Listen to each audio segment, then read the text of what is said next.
السلام علیکم جی۔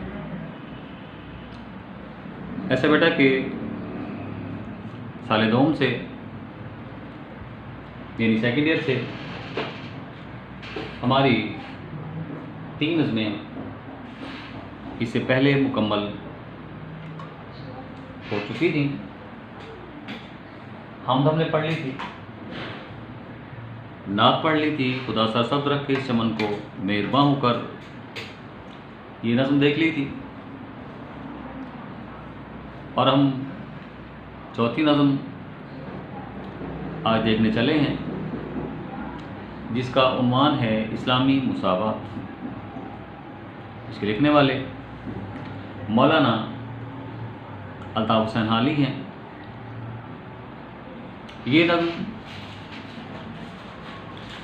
ایک مخصوص پیرائے میں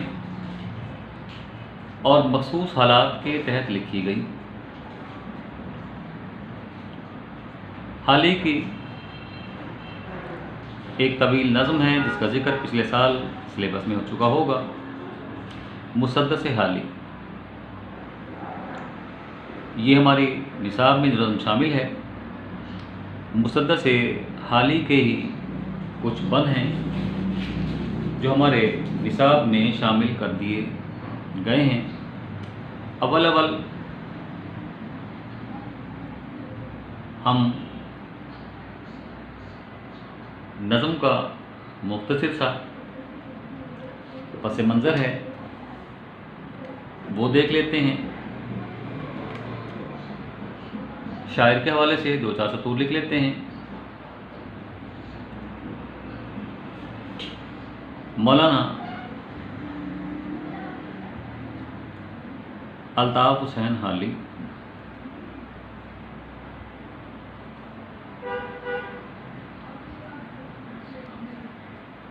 اردو ادب کے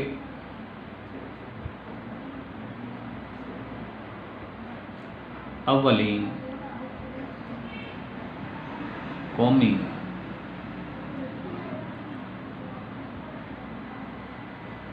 شاعر کی حیثیت سے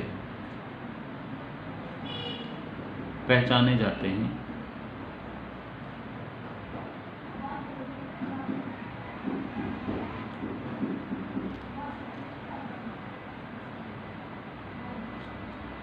حالی کو مسلمانوں کا سیاسی مصلح اصلاح کرنے والا بھی قرار دیا جاتا ہے۔ مسدس حالی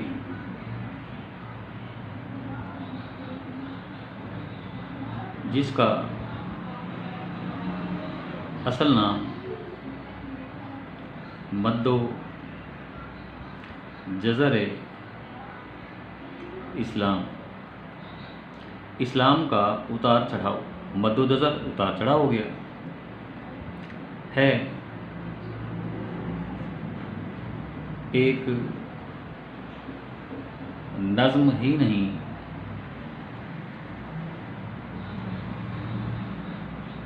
بلکہ مٹتی ہوئی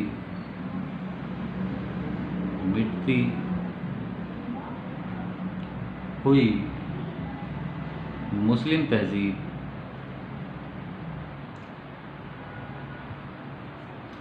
کا نوحہ بھی ہے۔ یہ نظم ایک مدت تک گھروں میں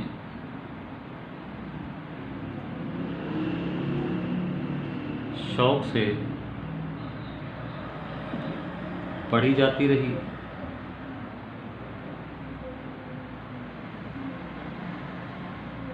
در حقیقت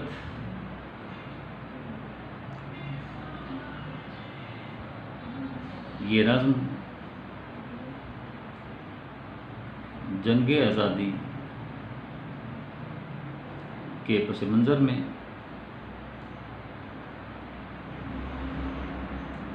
لکھی گئی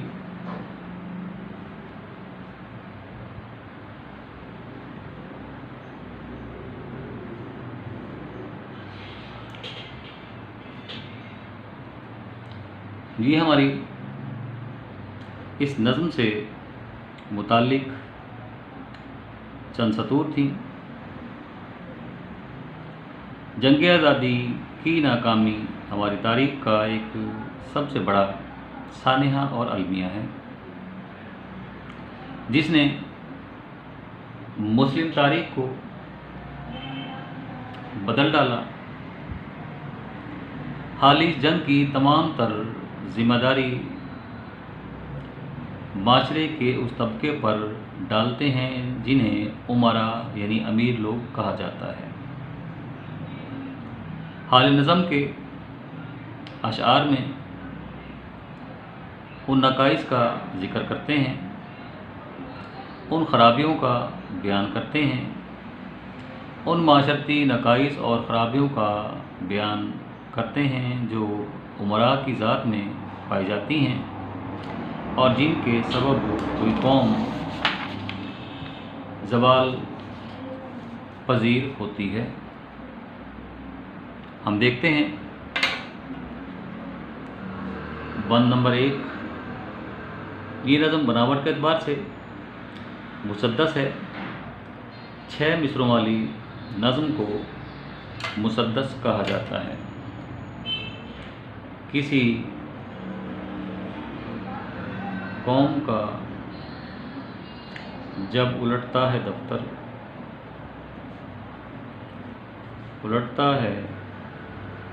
دفتر، تو ہوتے ہیں مشق ان میں پہلے تونگر، کمال ان میں رہتے ہیں، باقی نہ جوہر نہ عقل ان کی ہادی، نہ دین ان کا رہبر، نہ دنیا میں عزت نہ ذلت کی پرواہ،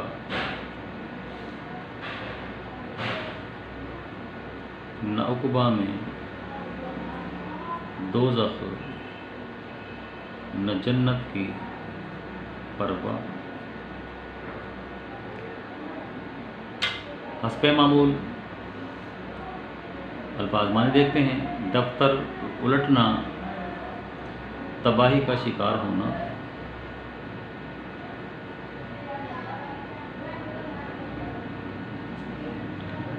مسخ ہو جانا، بگڑنا، شکل تبدیل ہونا۔ تونگر دولت مند ہو گئے، کمال اور جوہر دونوں کے معنی خوبیاں ہو گئیں۔ ہادی ہدایت دینے والی،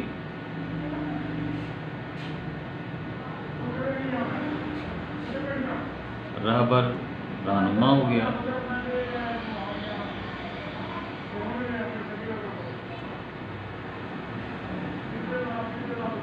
نہ عقبہ آخرت ہو گئی، جنت نہ عقبہ میں دوزخ نہ جنت کی پرواہ۔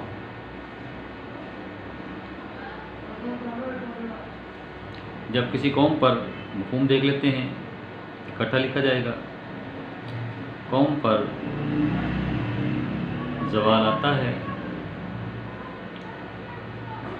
تو پہلے امراء میں بگاڑ پیدا ہو جاتا ہے۔ ان کی خوبیاں چھین لی جاتی ہیں، چھین لی جاتی ہیں،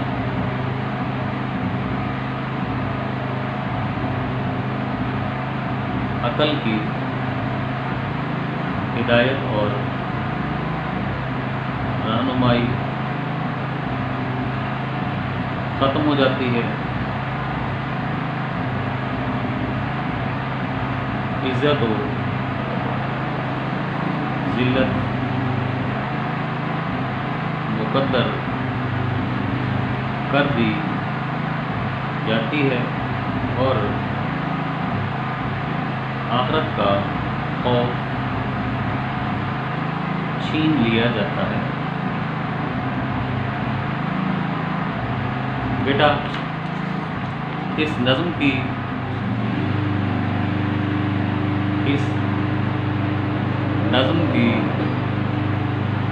تشریح آپ اکٹھی کریں گے۔ نظم سے عام طور پر 2 اشعار ہی دیے جاتے ہیں۔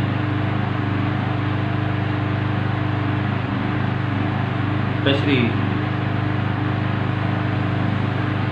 مصرع وار کر لیں ایک مصرے کی تو زیادہ بہتر ہوگا۔ یہ تھا آپ کا